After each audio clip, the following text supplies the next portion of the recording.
guys, welcome to the Next Generation podcast, a space run by young people for young people, where we talk about stuff that actually matters to us, whether it's things we deal with every day or big issues shaping our world. Just a quick heads up, some of the things we will talk about today might be a bit sensitive or triggering. If anything makes you feel upset or worried, please don't keep it to yourself. Talk to a trusted adult. Thank you so much for being here, and let's get started. This is Next Generation Podcast. Do you think there should be more awareness for Black history? Yeah, I think there should, because I don't think there's enough, round the world currently. In certain places there's a lot of, Black History Month, but in some places they don't even treasure the culture. Yeah, and why is it only a month? Why do we only get a month to celebrate it? White history is celebrated throughout the entire year, and yet Black people only have a month to celebrate it. And there's so much that we don't cover in a month. Even in history in schools we don't learn about it. So I discovered that in Africa, the continent of Africa has nearly 3,000 languages. Did you know that? No, I didn't. I thought, personally, they all spoke the same language. But doesn't that say to have nearly 3,000 languages, it says how diverse the whole continent is? And also the population of Africa as a continent is something like 7 billion? Or is it 1 billion then? Yeah. Is it 1? No, I don't know. Is it 2 billion? I'm just making up numbers like this is bingo. 1.56 billion. Slightly wrong there. I didn't do well at maths. Just do one. No, never mind. And is the population of that's billion, isn't it? So the population of the UK, is that around 6 or 7 million? 60 million. 65 million. I'm really off key today. So see what happens when you get old, you just don't remember numbers.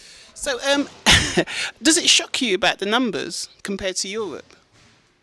Yeah, because the more that I think about it, the small town that I'm living in, that's quite populated. But the more that I think about it, Africa's got so many people in it that it's just so much.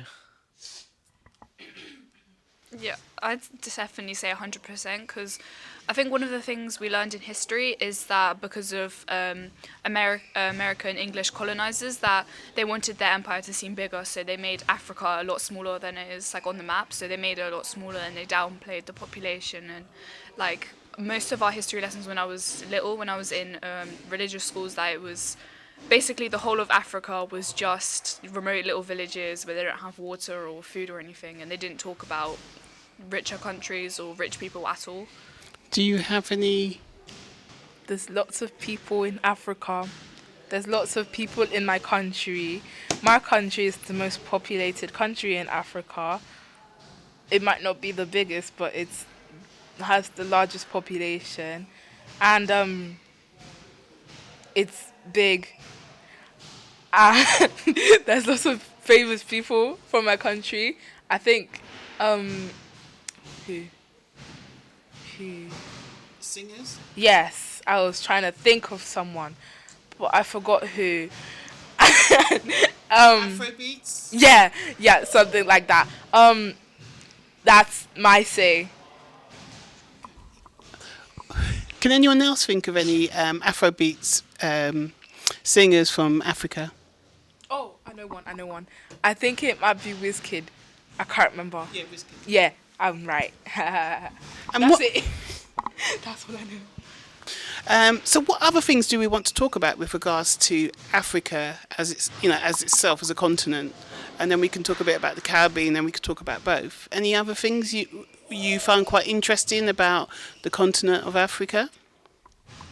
I think probably trying to normalise their culture, because I know a lot of people at school, one of the things that everyone always said, when we were on computers, everyone was search up the Zulu tribe, and when we searched up, it was the women of their tribe, and that for them it's normal not to wear tops or shirts or anything, and everyone was freaking out and they were saying that it's not normal and it's disgusting and it's weird.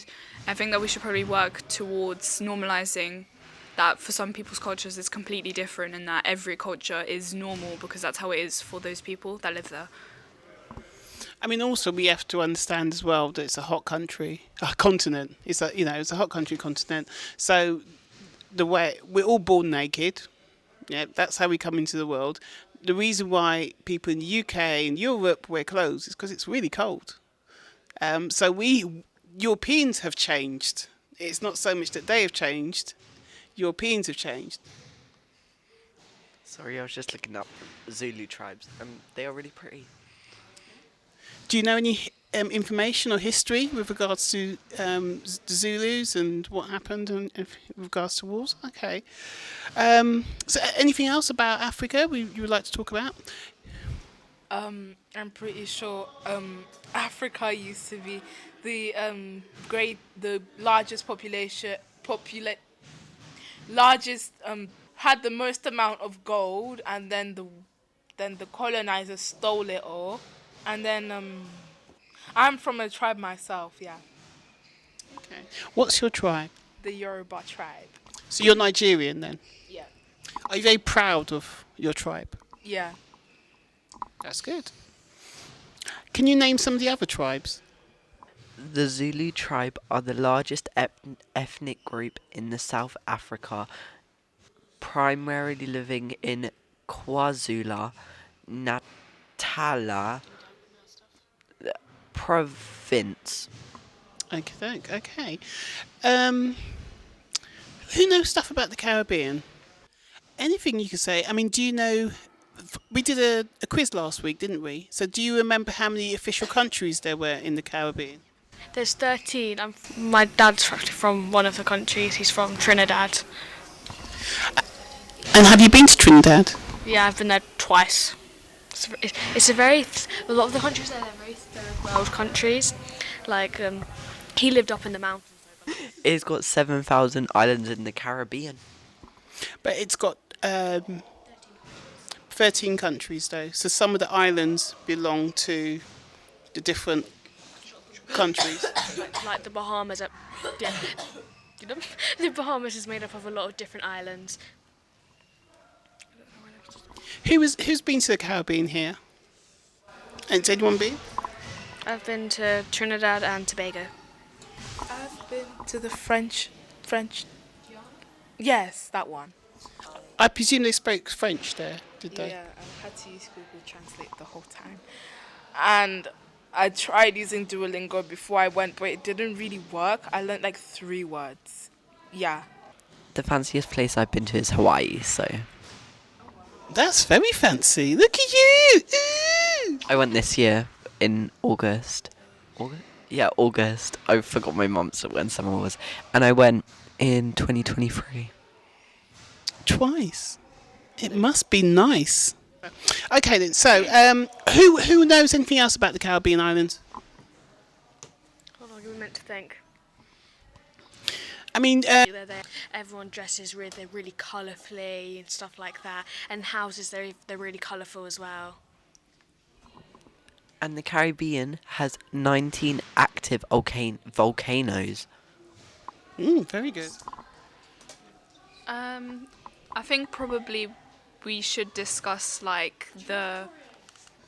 Okay, so does anyone have any questions with regards to different? I mean, do you think sometimes people get them confused as if they're the same? Yeah. That they think that the Caribbean and Africa are the same? I think there's definitely a lot of confusion about like where certain like sports people or people who are like obviously big members in Black history, like where they come from, if it's from the Caribbean or from Africa. So I know that there was a lot of confusion about Usain Bolt, where he's from, and also a lot of people confuse like the accents or they make fun of the accents. So yeah.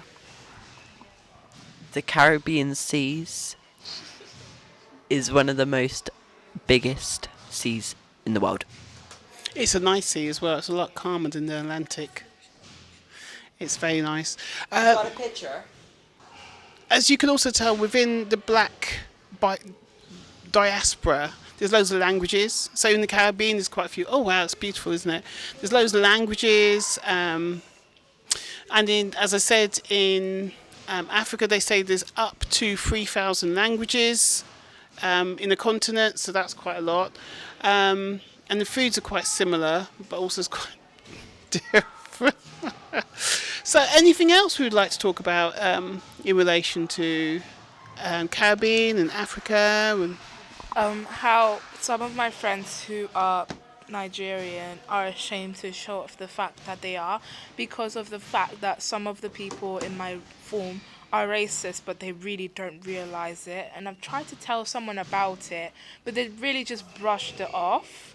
Because, like, I don't think there's one. okay, so what do you think we've learnt today with regards to the difference between Caribbeans and Africans? Have you learnt anything? The Caribbean has an ocean. That's okay. And what have you learnt? I've learned that the Sea of Africa, the Caribbean seas, is one of the most biggest seas. I think you made a slight error there, so that Caribbean Sea is Caribbean, but Africa Sea, there isn't one. The African Sea is the Atlantic Ocean. I'm going to go swimming in the Atlantic. Okay. No, you get stung by a jellyfish. Have you learnt anything? No. Okay, that means you do it all. And have you learnt something more? Yeah, I learned that there are 13 countries in the Caribbean, and that there are over, 3,000? No, what was it? Up to 3,000. So the islands, 7,000 islands, yeah. Okay. Well, you've been absolutely fabulous. Thank you. Fab. You-less. There's a range in which you're allowed to operate with as an independent politician if you want to be in the good graces of the major parties.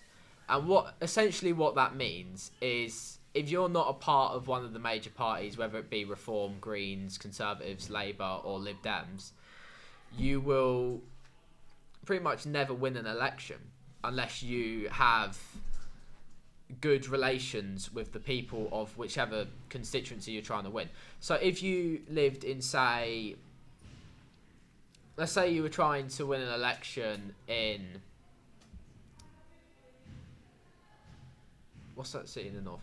Hull. Let's say you wanted to run for MP and mayor of Hull, and you wanted to run on a platform that didn't fit with Conservatives, Green, Labour, Reform or whatnot. Basically, what would happen is they wouldn't allow you in the party. They wouldn't allow you to run on their platform. They would have their own guy who is willing to basically kowtow to their stated policies, which of course is how parties run. But because of the way the British elections work, is you could say win 9,000 votes, and countrywide, if you started your own party, you could win, say, 3 million votes, but you don't win a single constituency because it's so split up, and maybe the Conservatives slightly win. If rather than people voting for Reform and the Conservatives, because a lot of the people that vote for Reform and the Conservatives have the same policies in mind, if they just voted for one party, Labour wouldn't have won the last election. I think they won on the smallest majority of any UK election in history. They won on like 26% or something of people voted for Labour. That's just rule of the majority. I'm not even necessarily saying that it needs to be a democratic system. You could have a monarchy or something, and rather than it being, say, 4 or 5 major parties get to choose what the policies of the country are, or how the direction the country's going in, it's all one person decides on the direction. Question. Yeah. If reform come in different areas of politics, whether it's at local level or national level, do you think it will have a major impact on outcomes in the UK? Do you think it will? Do you think reform will change Britain? The issue with reform itself as well is I've spoken to people about this before. I personally really dislike Nigel Farage's character. I don't particularly care much about his policies. I feel like he's owned by a lot of people higher up, whether you want to say the Illuminati or whatever. I'm not a conspiratorialist. I just think that he's got influence from people that don't exactly have our best interests in mind. But at the local level, reform councillors, reform MPs have actually delivered on their promises more than, say, the Conservatives or Labour have, which is why the Conservative and Labour party structure has collapsed. If you look at popular opinion of the Conservatives and Labour, Labour is in the bin and the Conservatives might be underneath it. No one's going to vote for the Conservatives. The only people I know who would even consider voting for the Conservatives are like grandparents and people who haven't adapted to politics, as though that's what they voted for their whole life. Like I was speaking to my granddad about this. He reads, I forget what it was, it might have been the Times, the one with a section from Boris Johnson. He was saying, look, Boris Johnson's got his section in the newspaper. And I said to him, do you not remember Boris Johnson's prime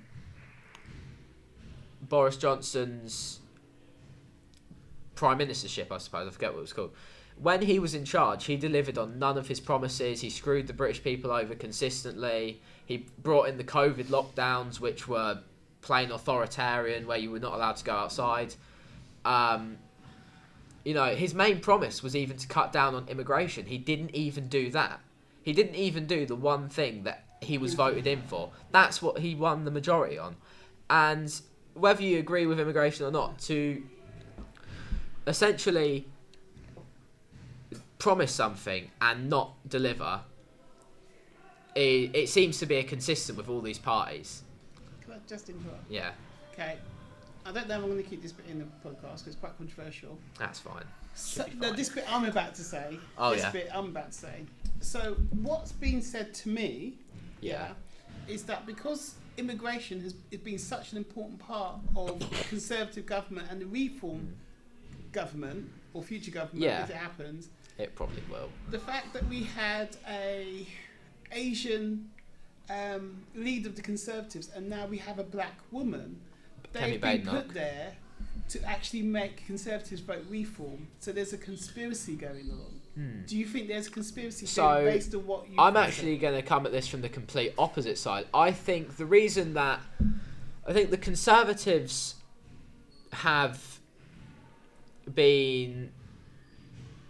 The way the Conservatives have fallen isn't that they're too far to the right or anything. It's that they have basically kowtowed to people, journalists, the Labour Party themselves, to the point where rather than doing the policy of their actual constituents, which is generally older British people, they want to look good to liberals and they want to look good to progressives. So rather than... I think the main focus of a party is to do what its constituents want. And the reason that the Conservatives have fallen apart is because they're not doing what their constituents want. You ask the average older British man, which is, as I said, the majority of the Conservative voters, or just the average right-wing person in general, do you want a brown man in charge of England? Do you want a black woman in charge of England? They will probably say... I wouldn't say they would give a unanimous no, because if these people are fit for the job and they're the best fit for the job, they should be given it. They would say, are they qualified? Should they be in this position, or have they been given this position out of... Essentially, have they been given this position because of those characteristics? And Rishi Sunak, I think he was simply given this position because they had nothing left. They had used Boris Johnson, he had failed. They had put Liz Truss in, and Liz Truss tried her best, but when her new economic bill came in, at the same time the banks demanded a bunch of debt payments, which made it look as if she had crashed the economy. So all she really did was lower taxes very minutely. but it looked as if she had crashed the economy. So public opinion dropped through the floor on her, which is why she resigned. The only person that they had left was Rishi Sunak. He didn't even really want the job, And what's funny is when Rishi Sunak gets in, a lot of people in India do actually celebrate his him being the Prime Minister. So it's English people weren't happy about Rishi Sunak being Prime Minister. Not even necessarily English Indian people were happy about Rishi Sunak being Prime Minister. People in a foreign country across the world were happy about him being Prime Minister. And you look at the way he actually operated the country. He didn't have England as his core focus. He was first and foremost trying to benefit India as a politician. It just so happened that he had lived in England, which a lot of Indian people do. So can I just waste the time? Yeah. Sorry, I was wondering. Yeah, let me finish what I was saying. So I wouldn't say they did this to get people to vote for reform. They actually did the complete opposite. And I think that reform eventually will do the same thing. You look at what reform's doing.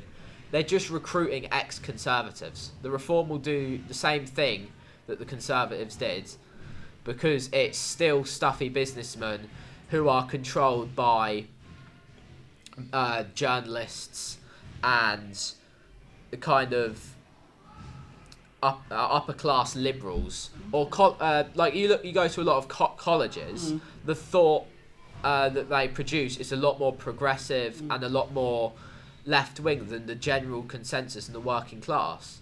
And obviously that is what gets pushed in the media, which is why we see a trend for the last 100 years of things becoming more liberal and things becoming more left-wing and more socialist, because in the colleges and in the universities, the intellectuals are, I wouldn't say brainwashed, but they're bred into this kind of idea that is the consensus, that is the end all be all, is we're liberal now and we're going to keep being liberal forever.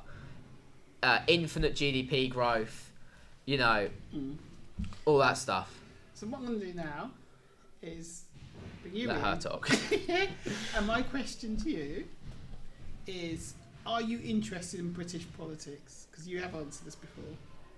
Honestly, I'm no longer interested in British politics, because it's just the same things are being pushed, the same things about immigration, to the point where it's just becoming straight up prejudice.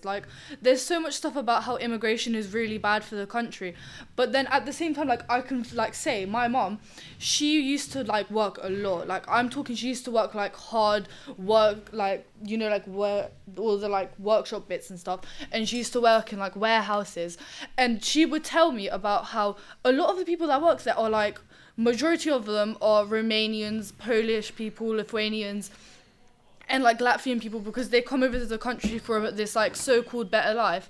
But the more it progresses, the worse it gets, because it's no longer a better life in this country, because there's so much racism towards everything, and it's just British politics literally just makes it even worse, because all you ever hear on the news is something about immigration. Even in school currently, we're learning about a group of people that were attacked. I can't remember the name of them, but they all fled to Bangladesh, and they were all stuck in detention centers and everything.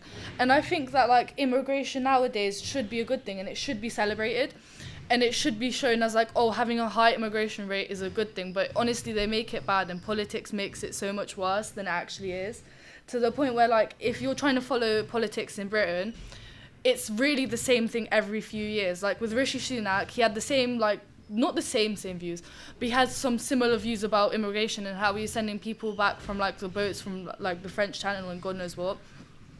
It's the same thing with Boris Johnson, about how he, I think he was the one as well, I can't remember the name of him, but I think he also had the same immigration things, and it's literally just going back in history. I feel we're just spinning in circles, because you can link a lot of this into some of Hitler's speeches, and you can link a lot of it around into a circle about how they all connect in a way, and how there's always some sort of biased opinions with the politics. You also mentioned that you have a preference for politics in Poland because that's where you're from. Can you tell us a bit about your interest in Polish politics? Honestly, it's not like Polish politics are a lot better, but I think some of the like new reinforcements where they have like the thing where they no longer tax like single parents, I think that's really good because like with this economy and everything, and after Brexit and everything, everything's a lot more expensive, and I think like Britain needs to incorporate that because in Poland a lot of the politics are different, and they have a lot of laws that I think make more sense, and they are a lot more like for the safety of people. Like even with like something simple like how in Poland it's illegal to jaywalk, I think that is a really good thing they need to incorporate because politics in Poland just make a lot more sense compared to England in my like personal opinion, because I think they care more about the like safety of their people compared to like, because yeah, obviously they have been like a racist country in the past, but you can see how they do it to benefit their citizens compared to benefiting like their worldview and like what people think of them, because there's lots of countries who just do it for like the power and they do it for like for people to look at them and think, oh, that's a great country, but like in Poland it's mainly about how like the citizens, and I think that's really good. But there's also like downsides to it with like the racism as well in Poland. I think that's also a thing they need to fix. But like there are more benefits in Poland, honestly, and like immigration, like not a lot of people go to Poland to immigrate, but I think it's a really good thing now compared to like in the past, because yeah, we have like housing crisis. I'm not gonna lie, we do have housing crisis where there's not a lot of houses, and a lot of people just like are really stuck in like tiny flats, and it's happened like that for a long time, and that's a lot of the reasons why people go out of Poland. But at this point, like, the UK isn't getting any better. It's just going, like, worse and worse to the point where every country is the same and immigration isn't really, like, a big point anymore. I've got a question for you. Yeah. So, I'm a black female, and very often when we talk about racism, we normally associate it with black and brown people. What's racism like when you're white?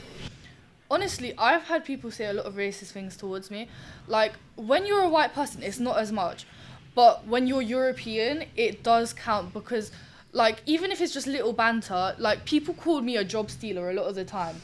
Like, I have had people call me Polish monkey. I've had people use, like, really rude terms against me that don't make sense in my mind, because I think, when I think of racism, I don't think of it as, like, oh, just specifically to, like, do you know what I mean when I'm saying, like, it's more of a racial group in general, so I wouldn't really expect a white person to say something like that.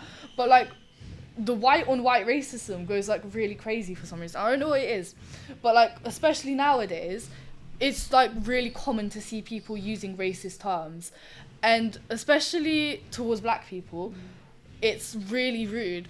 But there's a lot of people normalizing it towards other people, and there's a lot of people saying, oh, racism towards a white person is all right because they're white, what have they dealt with?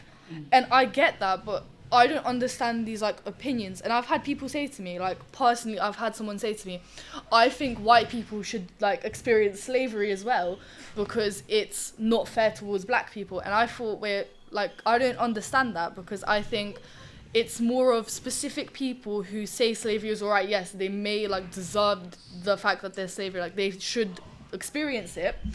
But I don't see the point in having a whole entire race experience something. Like, do you understand what I'm saying? Obviously, yeah, slave trade, really bad. I think we need to understand how negatively it impacted the community and how it's now given, like, a really bad name towards specific cultures as well. Because now when you hear a white person say something, like, you will hear a lot of people use the excuse, oh, just because I'm like this race, just because I'm that race. And I think that's not really fair towards white people, because I don't see how I'm, like, apparently you can be racist for saying something, but it's not actually a racist term. It's just the fact that that person is that specific race, that they kind of try link it and say, like, oh, you're doing this because of this. And I think that although there are racist people, obviously, don't get me wrong, there are quite a few racist people in, like, across the countries, but I don't think it's fair to say that every person of one colour is racist. Okay. So another question, with regards to racism against white people, does it cause issues around mental health and anxiety? Does it affect how you are on a day-to-day basis? Because very often when we talk about racism with brown and black people, sometimes it can have such an extreme impact that it affects other things. It's not just name calling. It can affect how your life outcomes with regards to health, education, your work, and also your mental health and everyday health. does it have the same effect when white people are experiencing racism because they come from a different country? It is, honestly, like, I can firsthand say I have had people that were racist to me affect my mental health to the point where, like, I was, like, I didn't want to go into school. I had a lot of, like, mental health issues to the point where I was actually, like, I go to CAMS because of the fact that I couldn't deal with this bullying that I was having because I was part of a different group. And discrimination as a whole, because as a person who's also bisexual, I've also had other discrimination, so it really doesn't help. And because it's a European country as well, a lot of people say that we're the same thing. So I've had people like say that I'm Russian, and I've had people like say Russian words to me and mimic me like that. And I think that really goes into it as well, because there's a lot of distinction between like black countries and like, obviously if you say like, oh, this person is from this country because they're like, you're going to get a lot of discrimination against you for it. And obviously, yeah, you should, because you shouldn't be saying something like that. But I think that when it comes to like white countries, people just assume European is the same thing as every other country. And like they say that we don't have a lot of culture as well, which really affects people, because I'm like a really proud person about my culture. I will talk about how I'm Polish and I will talk quite proudly about my culture. But then I have people telling me, oh, like your culture's this, like I have people make fun of my culture. But if it was flip side and someone was making fun of black culture, they would get like a lot of races, like people would say something back to them because they'd say, oh, you're racist. You'd get a lot of stuff said to you. But I think they just kind of overlook it because they're white, and I don't really understand that part of it. Thank you for that. It's nice to hear and understand, so thank you. I've got one more question where I'm going to bring both of you in. Brexit. What's your views on Brexit? I think Brexit was really pointless. Like, obviously, there were some sort of promises he made, and I think it was the fact that they, like, thought of these promises. They thought that it was actually something. And I think that British people didn't really understand it, because there's a lot of people who say, oh, I understand politics, and then they don't really understand it. So I think they just weren't really sure what he was trying to say. And I think that at the time, it was also, like, because I know at the time a lot of immigrants were coming into the country. I think it was because they didn't want those immigrants coming in as well. Because, like, immigration rate in the UK is quite high, and that's, like, a really known thing. It was more after Brexit. We've had more higher levels of immigration since Brexit. Well, I don't understand that, though, because it actually got worse for people to immigrate into the UK. No, it didn't get worse. Basically, what Brexit was like European immigrants, like Romanian, Albanian, Polish, all that. After Brexit, a lot of the immigrants you're seeing are from the Middle East, conflict zones, Pakistan, and sub-Saharan Africa. In specific, actually, like Somalia, where it's a conflict zone. So what's happened is you've switched out sort of your generation, the Polish immigrants that came over back when we were in the EU, for other places in the world. So it's still like immigration. I mean, Just flips, innit? if you were trying to come from, say, Somalia to the UK, it's no more difficult now Brexit's not enforced. Sorry, it's no more difficult now Brexit's enforced than it was before, because you've still got to get to the EU and go through the EU and then get to England without getting your passport checked. The reason the immigrants are coming here en masse is because they see benefit in being here. They see the benefit system as well. They see that as a thing that can be kind of used. Yeah, they exploit it a lot. That happens a lot. And the hotels, the migrant hotels, all that, I think, is exploiting the people that have honestly come here, or honestly already lived here as well. It's exploiting them to their detriment, to the advantage of people who have dishonestly come here, maybe illegally or through sort of back doors, where they've got, say you fake your degree and you come over here saying, oh yeah, I'm a doctor, and then you get here and then you're not. That's a fake degree, so you don't practice well. So if you go and try and get service from the NHS, you're going to get a doctor that doesn't really know what they're doing, and they get prescribed bad medicines and stuff like that. But yeah, anyway, so you said a couple quite interesting things before that I would like to ask about. Right? You said you're not interested in the politics of Britain, which is fair enough, it's boring. you prefer the politics of your country, Poland. So you would consider Poland your country? Yeah, like nationally, I have like a Polish passport. I'm not like You're a English. Polish citizen? Yeah, I'm a Polish citizen. I'm not an English citizen. I have citizenship Do instead. you live in England, or do you? Yeah, you live in England. Yeah, I right? live in England. Do you go between the two? Do you ever go back to Poland on holidays and stuff like that? Yeah, I go to Poland on holiday. Not at the moment because I had issues with getting my passport, so I didn't go for quite a while. But I did go like earlier last year. So from my understanding, Poland's like a very nice place to live. There's no like difficulties that say a Somalian immigrant or something would. If you're struggle different with. coloured, it is a lot different. Asian people are a lot more accepted in Poland. Because they're polite, though, aren't they? There's this, Yeah. not that they're polite generally. What I mean is there's the stigma is that Asians are polite. And know what, say Middle something Easterners about, and Africans are yeah. supposedly impolite, which is obviously it's a prejudice, isn't it? You know what But actually that's is the- really big with the immigration? After the Ukraine and like Russia war, everything, a lot of Ukrainians have come into like England. And I've had this, not England, Poland, and I've actually witnessed this. But they are so rude towards Polish people, and they make it out They like are it's their quite own. disrespectful, aren't they? Like, honestly, I've heard news because my stepdad's Polish, so he takes a Yeah. lot of interest in Polish politics.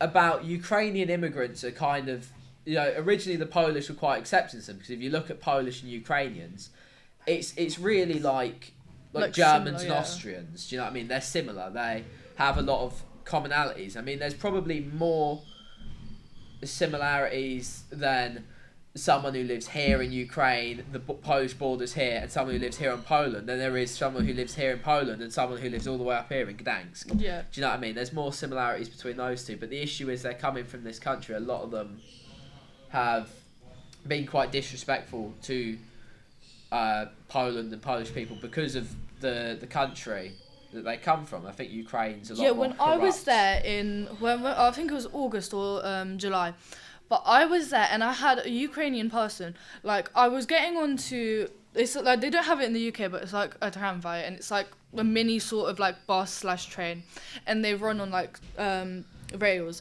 But I was getting on and I was shoved, like literally proper like shoved, because this woman had her buggy and she was Ukrainian. You could tell by the way she speaks because she didn't have as much as a good of like Polish. Yeah. And she kicked me in the foot. I turn around and I'm like, can you not shove me? Obviously I had to say it in Polish though. You get And a she lot of kicks that me in over my here, foot and then she says something in Ukrainian and I'm looking at her like, what? And this happens a lot. I don't know what it is, but Yeah. a lot of Ukrainian people are really rude towards us in Poland. And I don't know what that's about. And I don't know if it's just as a whole or if it's just specifically some. Anyway, what I was going to say is, so from my understanding, it's quite nice in Poland. Do you think you'll move back there when you're growing up, when you're an adult? Honestly, when I get my any of my degrees, because I want to do Yeah. some sort of psychology degree, I will be moving back to Poland simply Yeah. because it's a lot better for a I person wouldn't to live in even mind Poland. moving to Poland. Seems like a nice place. It is really nice, but you have to really look out on where you live. Be respectful as well. Yeah, and in Poland, there's not a lot of like stabbings. You don't hear about that. It's quite a No. safe place as well, which like obviously. People comment a lot on the demographics of stabbings. Actually, they use it as a point against immigration. That if you They look do. at the perpetrators of a lot of these stabbings, you tend to see a lot of, first and second generation immigrants from the third world. So what would you say about that? Actually, you know what? Interesting point about the Ukrainian person that was stabbed on the train in America. I was hearing a lot on TikTok because I follow a lot of Polish people on TikTok. 'Cause I there's saw it more on black- Twitter as well. Yeah, and I was like listening to this girl speak because I quite liked her at one point. I haven't listened to her after this because I thought it was really rude. But she was on TikTok and she was saying like, oh, I'm happy to be from Poland where the immigration isn't as high because at least I know I'm safe on the streets. But how is she wrong about that though? If She isn't wrong. being like- from not saying that we not making any conclusions here. What I'm saying is basically, if it's somehow proven that living in a country of only your people makes this quality of living so much better, however that might be, if that was somehow proven with empirical facts, Yeah. would you change your opinion? I would, but the only reason I didn't like her after So you what said she said. you've got a black brother, right? You've got Yeah, a he's my half brother. half brother. Is he fully black though? He is like half Polish, Half and then Polish, yeah. he's a quarter Caribbean and a quarter English. So he qualifies for an English passport, which I find really like. When you say English, so he's only quarter, like actually. Yeah, he's only a black. quarter So Caribbean. he's quite light skinned, fair skinned. Actually, you know what? He isn't. No? But my little sister, she's also the same. She's the exact same, but she's a lot more light skinned. So a lot of people. Is this say- younger? This is. Yeah, younger. Yeah. So my little So brother, is that he's your 9. dad or your mum? So my mum, she has me and my older sister. Yeah. We are half Latvian, half Polish. Yeah. And then my younger brother and my younger sister are those. But what I've noticed is, compared to my brother, when I was in Poland, I got a lot of stares at my brother compared to my sister, who would be Yeah. able to pass as white. So your mum is in a relationship with a mixed race Yeah. man. Yeah. So that would make your siblings quarter black, but your brother would look as if he was mixed race to being Yeah. fully black, sort of thing. Yeah. Okay, I understand what you mean. Yeah, so like it's a lot like in Poland, if you're white, it's a lot better compared to if like Asian people. There's not as much because we're quite a big Asian community, but compared to like black people, I think that's really like not fair towards them. But they get a lot of prejudice against them for that specific Yeah. reason that they're black. We shouldn't get prejudiced because you're black, obviously, that's ridiculous. But what I mean is, let's say like everyone in England was to be split up into people who could trace their ancestry back 1,000 years and people who couldn't, and everyone who couldn't was deported to France. What do you think would happen? Do you think the country would fall apart, or do you think we would keep going? I think we would fall apart because the country is quite a big like immigration is a big part of England because It's been going on for a long time. yeah, hasn't like it? they need it. It was like Windrush generation. They helped rebuild. Like across the years, immigration has helped like the UK a lot. Yeah. Like it's a big thing, and I think that it should be. I mean, like, if you went back celebrated. 1,000 years, you would find people, the Angles, the Jutes, and the Saxons, coming from North Germany. So technically, that would make them immigrants. But trying to get to a point here. What I mean is like, if we continue to take millions of immigrants a year, it would not be sustainable. And Yeah, the that's reason so, for yeah. that is because the people coming over aren't of the quality. Not that they're not quality people, but they're not compatible with British culture, a lot of them. And not only that, it takes a long time for people like this to integrate. You hear politicians talking about integrate. I don't like to talk about integration because it's like everyone's going to keep their own culture because that's what makes them unique Yeah, and I stuff. think I that. don't think we need to force people to integrate if they're going to live in our country. And there should always be some foreign population in a country of, let's say, tourists, businessmen, people living here that came over. You know, you got the Italian American communities. In China, you might get a population of Koreans. There's loads of different races in China, Yeah. anyway. I think there's a group of Jewish people that live in China. China's a really they found overpopulated place. a though. Jewish enclave in the middle of China, and they didn't even know that there were any other Jews in the world. So you get stuff like that. What I mean is 3 million a year, which is what there was 3 million immigrants whilst Boris Johnson was in charge. That's what I remember the figure was, which was about 3 million in 3 years, and it might have been different. I don't quite remember.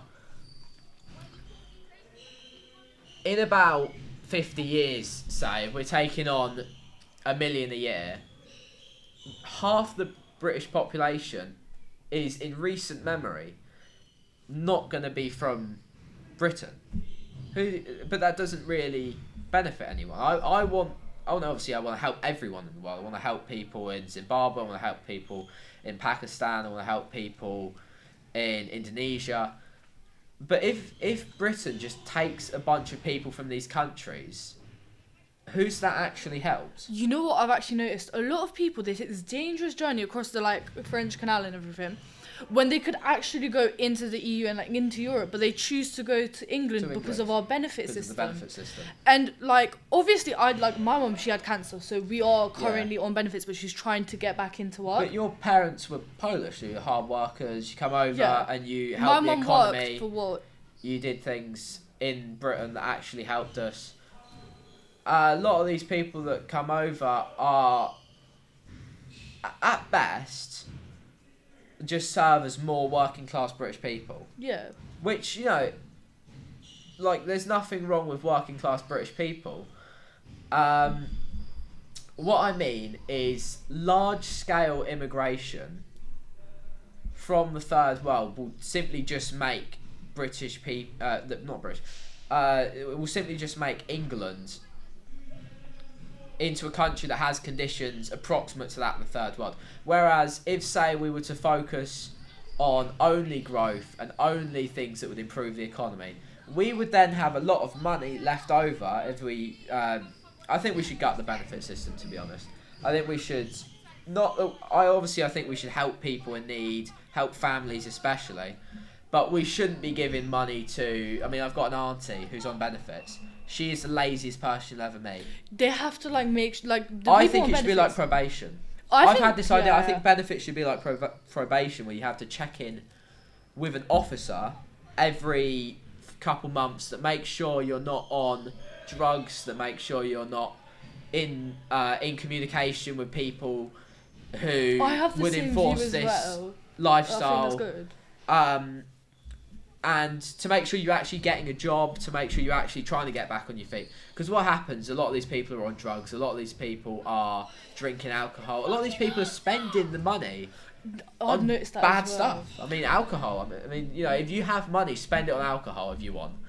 But if you're claiming my money, why are you buying these things for yourself? I think the benefit system should be a bare bones thing that gets homeless people back on their feet. What I was going to say is, so if we have all this money left over, we've paid off our debts, the economy's booming, we're this kind of liberal democracy with great standards of living, which I don't know if that's possible or not. Eventually something's going to go wrong, isn't it? We're going to have a bunch of money left over. We can then fund humanitarian efforts in these countries and bring them up to our level and help their people. But what we're doing at the moment is, rather than helping ourselves so we can help the rest of the world, we're trying to help the rest of the world before we help ourselves. And this is going to tear the country apart. Can I just... Yeah. Okay, so while I've been talking, I've been trying to just do some... I didn't have enough time to do loads of fact searching, but I found out some other information with regards to it. So when we talk about things about, the ratio of Britain with regards to the white population is in decline. We all know that it's in decline. So, but sometimes what the politicians push is that it's in decline because migration is causing the decline. It's not causation. But actually, worldwide, the white population is going down. Yes. The reason for that... So in the 1900s, it was around 36%, and now it's between 8 to 16%. Now, the reason why it's gone down 8 to 16% is not because of war, it's not because of disease, it's because white families have less children. Yeah. So what sometimes people look at it as if immigration has caused a decline, when actually the reality is, even if no migrants came here, there would be issues British people. Because there are less British people. But so what I'm saying, you can't blame migrants. I'm not blaming migrants. No. The change. There's a lot more to it than immigration as well. Yeah. But that's why I thought it should be a really important thing to understand that in the 19th century, the white population of the world was around 36%. But it's between Europe's 8 to population, 16 now. I've looked this up. Europe's population hasn't grown since 1940s. Basically, what's happened is, because we live in a liberal democracy with very good, So you have to go see that. very good conditions. Yeah.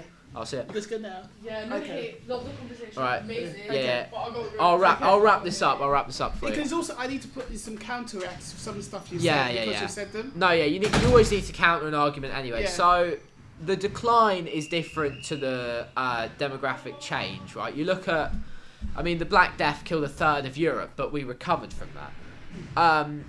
But when Constantinople fell in, I think it was the 15th century or 13th century, it's one of the two. The population of Greeks was basically slaughtered and Turkish people settled, and the city has been Turkish for the last 700 years. So what happens isn't that the population is going to reduce, and I don't think populations naturally reduce. I think there's been an effort to reduce the population. You hear a lot from the environmentalist side of politics about we need to have less kids to save the environment, which could encourage people to have less kids. Or you hear a lot from, say, the left themselves. Why have kids when you could play computer games, go on expensive holidays, spend money on luxuries? People have become more focused on luxuries than legacy. People have become a lot more undisciplined as well. They don't want to forgo their pleasures and luxuries to actually make a change in the world. Because I think obviously having a family is the most beautiful thing that you can do. Everyone should have kids. Not everyone, but most people should have kids. They it shouldn't be enforced, but they should want to naturally. It's literally nature. Yeah. Animals do not avoid having offspring. No animal avoids that. I mean, an animal could be on its dying breath and still pursue having offspring, and the reason for that is that is biologically how things operate. What's happened at the moment is there's been an effort from the media. I mean, a lot of celebrities don't even have kids.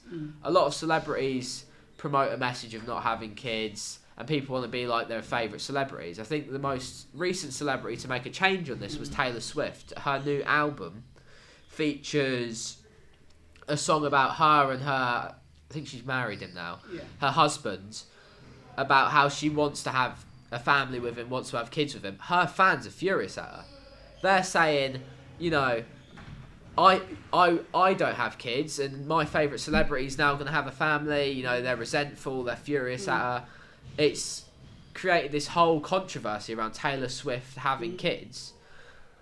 The reason for that is because from a young age, the millennial generation, have been told that they don't want kids and that they shouldn't have kids. Because we're running out of time, what I need to kind of just repeat, I suppose, is that sometimes with regards to immigration, the narrative seems to be that because the decline in other ethnicities either don't exist, because some ethnicities are increasing, their ratios increased, and number-wise, not just percentage-wise, and some are still on decline, but not as severe, because the decline within the white population is severe. To go from potentially it could be 8% of the world, when it once was 36%. And it's not because of illness, it's not because the of reason disease, actually, it's because of decisions made within the community. Because of that. Whatever. But because then what happens is that blame is placed on other ethnicities. That's unfair. That is completely ridiculous anyway. I wouldn't do that myself. I would say the sole blame lies with the white people who are unwilling to have kids. The sole blame lays with the white community that has become this kind of new age celebrity worshipping, we've left tradition as a people. You go to Africa, India, Japan, South America, even Eastern Europe. These people, they're highly nationalist. They love their country. They love their history, their tradition, their religion. I think I said that already. They love these things, and I can't fault them for doing that. It's their heritage, their country. The issue is we as white people, we've sort of, and it's not inflicted by other races. No other race has done this to us. Black people, Indians, Japanese haven't made us hate ourselves. We've inflicted this. A low number. We've inflicted this upon ourselves, and I'm not talking about the decline. I'm talking about the self-hatred. I remember do you remember the Black Lives Matter riots in 2020 where people sort of rose up about police brutality? There were white people like worshipping just a random black person, and it's like that's just as racist as you're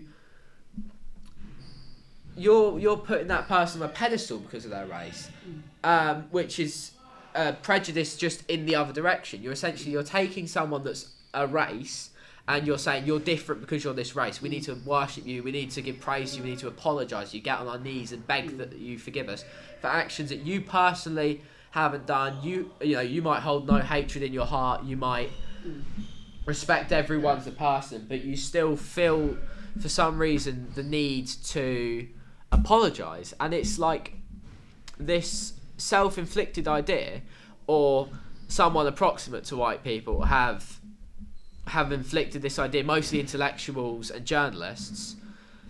Approximate, I don't know what that means. Mostly intellectuals and journalists. Yeah. You have because to. Because it was. I feel like what I've said has made my point. Because it's like you mentioned before about people come here because of benefits. Well, actually, some people come here because they already have family here. Yeah, and that's a major draw. Of course. Because they've got a support system here, where it's But family then- and friends. And then also some people come here because one of the most popular languages in the world is English. Yeah, and some again, of these of people course. come here because they speak English or understand. Even if they don't speak it, they understand it. So they can. To them, going to England is more beneficial than going to France or going to Germany because the language and because of family. So, because when you mentioned about benefits, I felt that wasn't truly representing the whole story. I did particularly need to mention the benefits in that also, context. as well, I think sometimes you have to look at an issue holistically. And one of the things which sometimes people feel with regards to the British narrative, with regards to immigration, is that they forget that one of the biggest immigrants in the world have been Europeans. They've gone to other countries. South Africa, Canada. They've gone to other countries. Colonisation, they've gone to other countries and they've had such a dramatic negative impact on their politics, their infrastructure, even to the point... What examples have you got for that? I haven't heard of that before. Because the Queen became the Queen of other countries. That What do alone you was mean? disruptive. Is this colonisation or immigration? But the thing is, because they were immigrants first, because they just come into somebody else's country. I mean, they were immigrants first, and then they came in as immigrants. Are we talking about imperialism here? Imperialism. Yeah, and that's then the they one. literally came into someone else's country, not just working and washing cars or taking the job of being a builder. They came in and stripped their politics. They stripped them of their religion. They like in Asia, they created partition. Have you ever heard of war? They did all kinds. And I think sometimes when Britain talks about the political narrative around immigration, they forget that they have been the main instigators of other immigration issues in other countries. Obviously. So I thought it was important for me to mention that, because sometimes when you focus on when people come here, look what they're doing to us. They have to understand that it also happens the other way around. Yeah. And if you look at history, the worst perpetrators have been Europeans, not people brown and black. Well, historically, sometimes if you you take have it to all together, it's actually been done by everyone against everyone. Yeah, but some of the worst with regards to colonisation, imperialism, with regards to stripping countries of their wealth, their power, their Mongol politics. You could have the Mongol Empire. They invaded a lot of countries, China for example. Anyway, I was going to provide a counter example. So, have you ever heard of, I think it was called Sati or something, in India? So what happened is when African communities in Indian. in India. No, this is in India. So when an influential Indian man would die, his wife would be burned over his grave, and the people who put an end to this practice was the British Empire. So if you were a woman in India and your husband were to die, you could have been burned at the stake, and it's a barbaric practice at face value. You look at that and you're like, why would they do that? I think you have to be careful We when put you an use end these to this. examples. And the reason why you have to be No, careful I'm just when you use using an example. because there's also another narrative that Britain likes to use. So like, with regards to Africa, Britain likes to say, well, we went to Africa and we stopped all the tribal wars. Okay, you went to Africa and you stopped some wars, and then you enslaved Africans for 400 years. You were worse than the tribal war. So don't try and make out that what you did was... Enslaved or occupied? Because they're two different things. They enslaved. Well, when Africans was were enslaved. slavery banned? I'm just trying to find... It was do you banned know when slavery- 250 years ago. Yeah, 1800, I think. But before... So Slavery there was a lasted scramble 400 for years. Africa. We had... Before the scramble for Africa had begun, I think it was banned just before that. The scramble for Africa happened afterwards when we had invaded Africa. We had obviously influence. What had happened, and the reason for this, the way the British Empire worked is it's a very intricate political system. You essentially had businessmen, not like it wasn't like common people. It wasn't a consensus. You're looking at it from a European narrative. So you're talking about businessmen going there and doing tea and doing sugar. They were terrorists and abusers. Oh, they were terrible. They were Some of them. Yeah. If you look at it from a person who's brown, I mean, my surname's Powell because probably my ancestors were owned by someone Welsh because Powell's a Welsh surname. Yeah. What, Powell or Powell? Powell. So P-O-W-L. Yeah. So even though if you look at it from a European perspective, this is why Europeans control the history books. They would look at, we were businessmen, we did tea, we did coffee, cotton, whatever. If you look at it from a perspective of a brown person, we were abused, stolen and raped. We don't care about the fact it was terrible. Money. Yeah. So sometimes I have a... Okay. So sometimes you have to understand that even though I understand what you're saying, you're looking at it from a European perspective, the impact that Europe has had on the world. So Europe is not a victim of immigration problems. If you actually look at the history of some of what Europeans have done to continents of brown and black people with regards to, not necessarily Britain, it's like Europe, I should say, what they've done with regards to the Aborigines in Australia, with regards to the Native Americans in America. People. If you actually do a comparison of the impact it's had on the continent of Africa, it's had on the continent of Asia, the terrors with regards to what's happened. So when you made the reference to kind of like we're helping other people and whatever, which is what we should be doing. And the calibre of people coming here, you're forgetting the terrorism that's been experienced by virtually everyone else in the world because of Europeans. You're excluding the damage done to other countries because of white Europeans. Before British people came to Africa, what were the conditions like? Do you know? I'm just asking. I mean, I personally don't know because I wasn't around. Yeah, that's why I'm asking because I wasn't around. But you're making a presumption that that I'm not saying it was colonisation worse. and imperialism brought something to victims of abuse. And you should never think that way because you're biased. At the end of the day, no one should be enslaved, whether they're poor or rich. No one should be raped. I don't like slavery or rape, no. but that's the reality. It's like 90-something% of black people from the Caribbean had the DNA of their slave owner in them because they were raped as part of slavery. 90% are victims of ancestral rape because of colonisation. So is that when you say the DNA? Do you mean like there was a slave that was raped? Obviously, usually a white master was which was horrible. Yeah. And then they would have a kid, but then that kid would continue to be a slave despite being mixed. Yes. Okay. Yeah, and this is where African Americans come from, if I'm correct. Yes, because roughly African Americans roughly have about 25% of European DNA in all of them. Roughly. Yeah. So that's an indicator to what the colonisation, imperialism has done to other countries. So even though I know Britain's not happy about the influx of people coming in, what they need to put it in perspective, the influx appears that way because they have less children. Yeah, it's not all about what brown and black people are doing coming here. And with regards I don't blame the immigrants themselves. They've done nothing wrong. They're looking for a better life. But it affects the statistical kind of outcome. It's like we're thinking, there's less of us because there's more of them. No, there's less of you because you have less children. But what I mean about, I'm simply talking percentage-wise. I don't care about like numbers. When I say about like numbers, I don't particularly care about that. It's like if our population were to drop to, let's say there was another black death that we couldn't cure, and our population were to drop a third, that would still continue to be Britain, and we could still recover from that. If our population were to say overnight be replaced with 100% people from Somalia, those people would then, I wouldn't say they'd run the country like Somalia, but they would have Somali customs. They would live like Somalians, which intrinsically there's a separation between the actual conditions of Somalia and Somalian customs, right? And the same as there's a split between the British condition and British customs. And there's obviously influence between the two. It goes both ways. When you live in a country with good conditions, your customs change, and when you have good customs, your conditions change. But what I mean is, it's like preservation. It's like if you have an environment with a specific type of animal in that environment, because obviously humans are still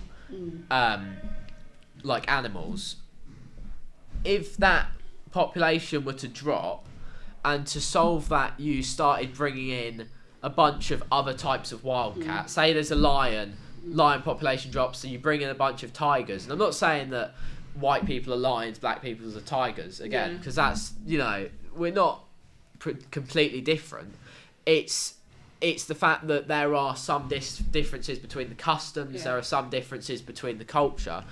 And, I mean, even just on the level of food, people always talk about cultural food. If Britain were to be 100% black population, you might still have people running chip shops or cooking roast dinners, but it would be like